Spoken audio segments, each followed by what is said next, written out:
अकेला नहीं जेपी दलाल ने चढ़ कला के अंदर बड़ी संख्या में बड़ी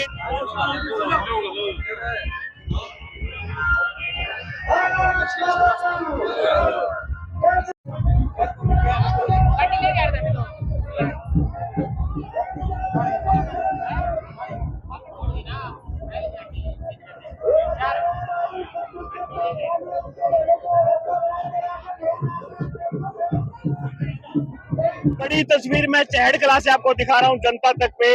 यहाँ पर जो महिलाएं आकर अपना प्रदर्शन दिखा पा रही हैं, जिस प्रकार जेपी दलाल की यहाँ पर एक बड़ी एंट्री होने वाली है, तो वहाँ पर मैं बात करूंगा वाइस चेयरमैन क्या नाम है जी? परमिला जी। तो आप जेपी दलाल जी के लिए कैसा माहौल है, क्या कहना है महिलाओं का? एक नंबर का माहौल है जी, एक तरफा जीत होगी हमारे जेपी दलाल की जी। बहुत काम करे हैं और आप देख लो चाहे कितना उत्साह भरा है लोगों में और महिलाओं में भी बहुत भरा है जी। क्या लगता है इस बार कितने वोटों से लीड ले पाएंगे? भारी भारी वोटों से जीत होगी आपकी बात जेपी दलाल जी की। बिल्कुल, और काफी सैकड़ों की संख्या में ट्रैक्टर ट्राली लेकर के अपने लोग पहुंचे, ट्रैक्टरों को लेकर के बड़ा जुलूस होने वाला है। बहुत बड़ा होने वाला है जी, बहुत उत्साह और खुशी से सभी मना रहे हैं जी। जनता से क्या अपील रहेगी आप लोगों की? हमारी जनता से यही है कि वोट कमल के फूल पर दबाएं और अच्छा काम करेंगे और करते आए हैं हमारे मंत्री जी। बिल्कुल, लगातार तस्वीर मैंने वाइस चेयरमैन, क्या नाम बताया आपने? Parmila, vice chairman Parmila. तो बात किया उन्होंने अपना एक धमाकेदार एंट्री बताया और इस प्रकार से लगातार आप बने रहे हमारे साथ। धन्यवाद। जेपी दलाल ने चढ़ कला के अंदर बड़ी संख्या में बड़ी एंट्री और काफी लोगों की भीड़ यहाँ पर बड़े जोर शोर के साथ, बड़े राजे के साथ जेपी दलाल यहाँ पर एंट्री मारते हुए, जिस प्रकार से यहाँ पर मैं आपको दिखा पा रहा हूँ, बड़ी एंट्री जेपी दलाल की।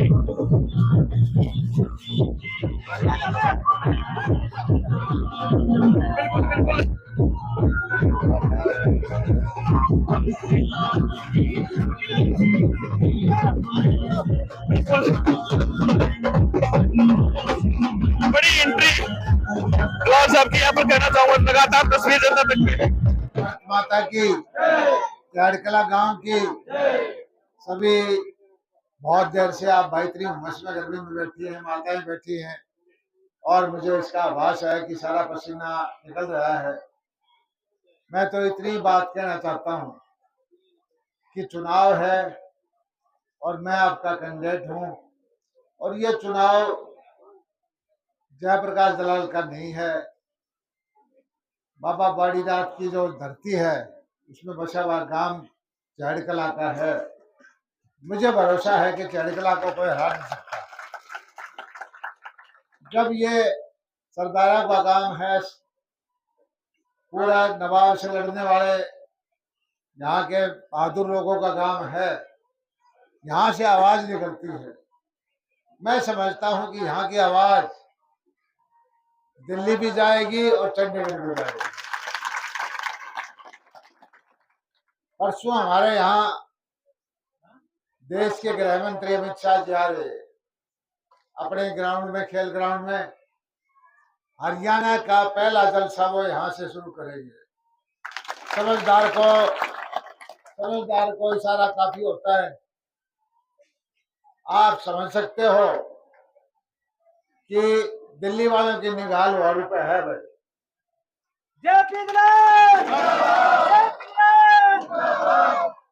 बाकी आज कोई कामों का चर्चा नहीं करेंगे, क्या किया क्या नहीं किया, कम होया थोड़ा होया। मैं एक चीज कहना चाहता हूं कि 5 साल का टाइम आप दे दोगे तो यहाँ की जमींदारी की, यहाँ की किसान की, यहाँ के मजदूर की जिंदगी बदल के रख दूंगा। मेरा सपना है कि मैं यहाँ खजूर की खेती कराऊं। मेरा सपना है कि एक सीधी हाईवे दिल्ली हवाई अड्डा निकलवाऊं और यहाँ पर बड़ा औद्योगिक क्षेत्र बनवाऊं। आप देखते हो कि जो असंभव काम था यहाँ पानी लेने का, वो हो गया है। तो ये छोटे छोटे काम कोई मुश्किल नहीं है।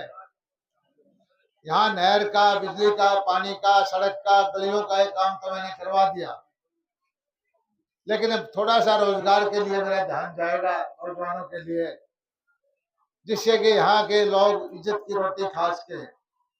मैं तो आपको पहले से बताता आया कि 30 साल पहले मैं गया था सुरेंद्र सिंह के साथ, यमुनानगर का बाई इलेक्शन था, चौटाला साहब मुख्यमंत्री थे। तब हमारा एक दोस्त था जितेंद्र सिंह का, उसके फार्म हाउस में रुके थे। किसान अच्छा 10-12 किला में बाग लाग रहा, 3 ट्रैक्टर खड़े, जीप रही, कार रही, अच्छी जर्सी गाय, और भाई 5 कमरा में एयर कंडीशन लाग रहे खेत में। तब मेरे दिमाग में आई थी, हे भगवान मेरे भी कदे कलम हाथ आ जाए तो अपने इलाके में ठीक कर। और तभी से मैं ये प्लानिंग सोचता रहा कि हाँ उसके मुकाबले में किसान आगे कैसे बढ़े। बाजरा आपका 800 में बिकता था, 2500 तक पहुंचा दिया। आज बाजरा गेहूं और धान से महंगा है। सरसों का भाव आप देख लो, आज वो ठीक है, ग्वार भी ठीक है, लेकिन भाई इससे एयर कंडीशन नहीं चल सकते। एयर कंडीशन चलवाने के लिए मुझे आपके खेत में 10-10 लाख रुपए एकड़ की सालाना आमदनी करानी पड़ेगी, और वो मैंने पूरा ब्लूप्रिंट बना रखा है, उसका खाका मैंने तैयार कर रखा है, और वो ज्यादा टाइम नहीं लगाऊंगा। सिर्फ मुझे एक योजना दे दो, ज्यादा मेरे बस की बात भी नहीं लगी। कोरोना में 3 बार हो लिया, लटपट लटम टपटम से बाढ़ है, लेकिन एक योजना दे दोगे तो 80 साल आपका जो है ना जिंदगी बदल दूंगा। आने वाली पीढ़ी ये जो सपने देखती है, जो बड़े बड़े सेठों के बच्चे सपने देखते हैं, चंडीगढ़ और दिल्ली में रहने वाले बड़े बड़े अमीरों के बच्चे देखते हैं सपने, वही सपने हमारे चहड़ कला के, चहड़ खुर्द के बच्चे देख करके साकार करेंगे। ये काम मैं आपके करके दिखा दूंगा। दूसरी बात, आप एक विचार कर लो कि दूसरी पार्टी कौन सी है। हुड्डा साहब ने हमारे इलाके के साथ दब के भेदभाव किया है।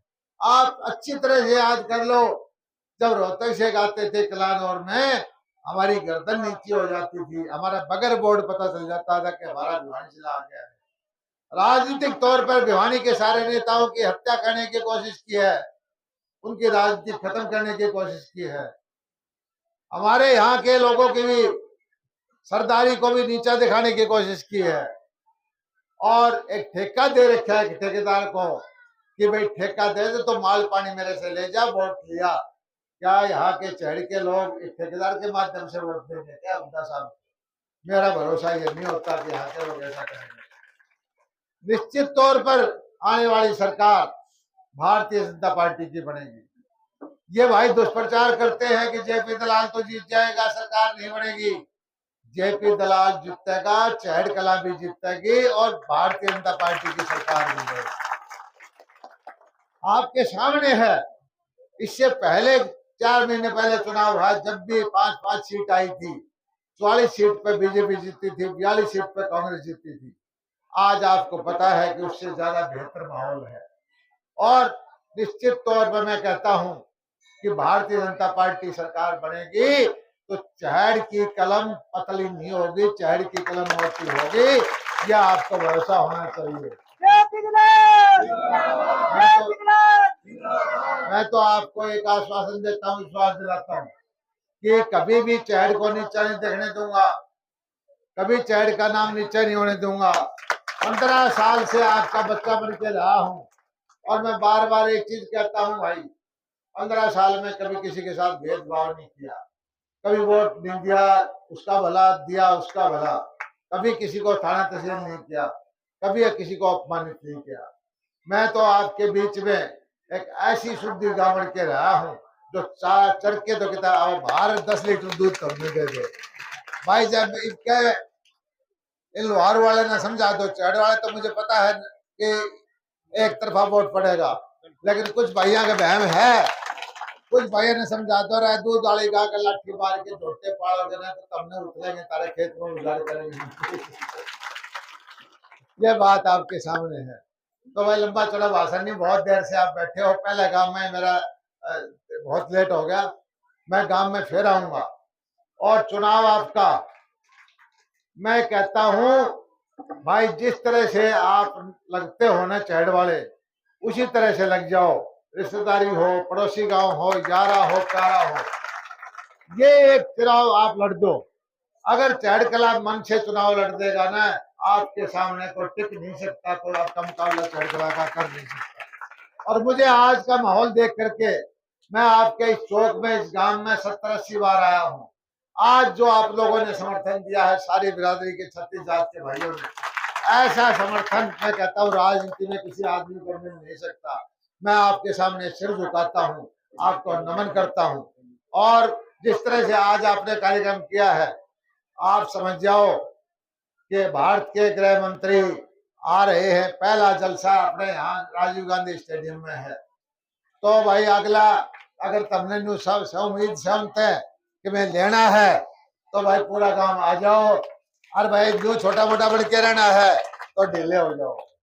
मुझे तो इतना भरोसा है कि पूरी चहड़कला वहां पर आज कल परसों दोपहर को पहुंचेगी और अमित शाह जी को दिखा देंगे कि यहाँ का किसान खुददार है, यहाँ का किसान इज्जतदार है, यहाँ का किसान अपने बच्चे को सपने को पूरा करने के लिए तैयार है, यहाँ का किसान भारतीय जनता पार्टी को जिताएगा।